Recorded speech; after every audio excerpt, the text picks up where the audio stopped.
Hello all and welcome back to the channel. Today we're going to be looking at my UPS or uninterrupted power supply. With the heat wave we're in, we've experienced more and more power blips that cause the power to cut off for a split second, just long enough to crash my computer. For that reason, and for general data hygiene, I have my PC hooked up to this UPS. Now when I check the software manager, it shows me that the device is in good health with about 20 minutes of runtime if the power were to cut.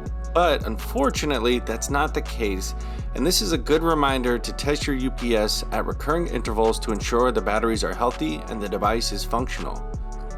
Instead of crashing my PC, we'll test this UPS using only a simple phone charger. You can see that just a few seconds after I unplug it from the wall, the phone stops charging, and shortly thereafter, the UPS shows no signs of life. Let's fix that.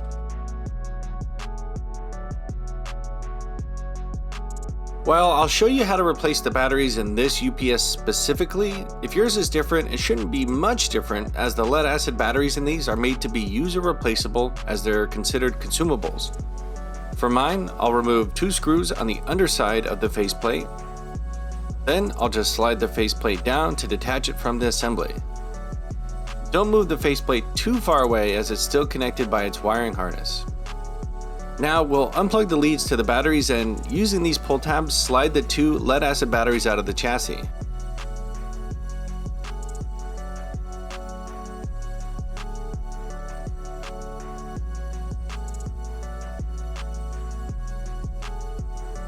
I purchased a drop-in replacement from eBay for about $60, but it's worth noting that this battery assembly is simply 2 12-volt 9-amp-hour lead acid batteries connected in series via a simple plastic plate.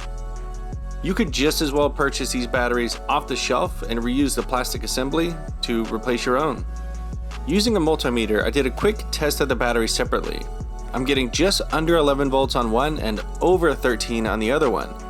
Under 11 volts for a 12-volt lead acid battery almost certainly means this battery is toast and is likely the culprit, though together they produce 24 volts, which the UPS interpreted as a healthy battery. Again, it's important to test your UPS at recurring intervals. With the new batteries installed, let's get it hooked back up to my computer and do a quick test.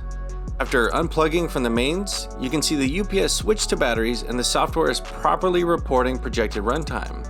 I hope you found this video helpful, and I'll see you in the next one.